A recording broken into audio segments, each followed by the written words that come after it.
El día de su cumpleaños, nosotros tenemos 7 ofrendas de este para los que lo patronizan, se lo donan al Santo San Francisco para su fiesta. Pero este no solo se lo empiezo. Vamos a hacer su chiquerito.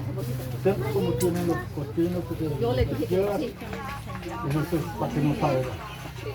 Entonces le hacen esto, le dan su comida porque siempre él tiene que tener su comida en su boca para poder aguantar los tiempos que tú se lo vas a donar a su cumpleaños de Santo Francisco. Vamos a decir, es un año. Nosotros para el 29 de octubre se dona esto al Santo San Francisco. Para empezar, vas a crear uno de estos si tú quieres. Crías uno de estos, para el 29 lo estás entregando exacto para su cumpleaños del Santo San Francisco.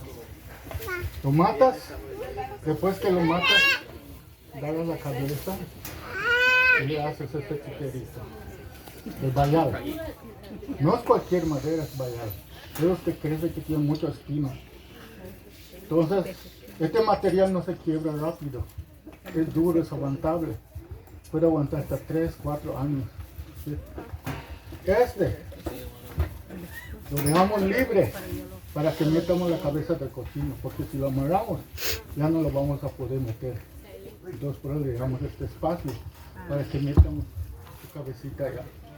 Luego cuando acabe lo amarramos de vuelta.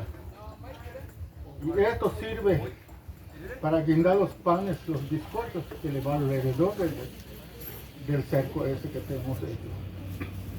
Al hacer esto, acabamos de amarrarlo todo, luego le ponemos sus banderas. La bandera, tenemos banderas allá. La bandera simboliza el viento, el agua, el sol y la luna. Eso significa la bandera de él acá. Eso es el significado que tiene él acá. Antiguamente, no es mío, es de antiguamente, así nos enseñaron. Y de eso seguimos el ejemplo para explicarles a la gente. Pero no varios lo explican. Solo unas cuantas personas que saben y esto lo explica a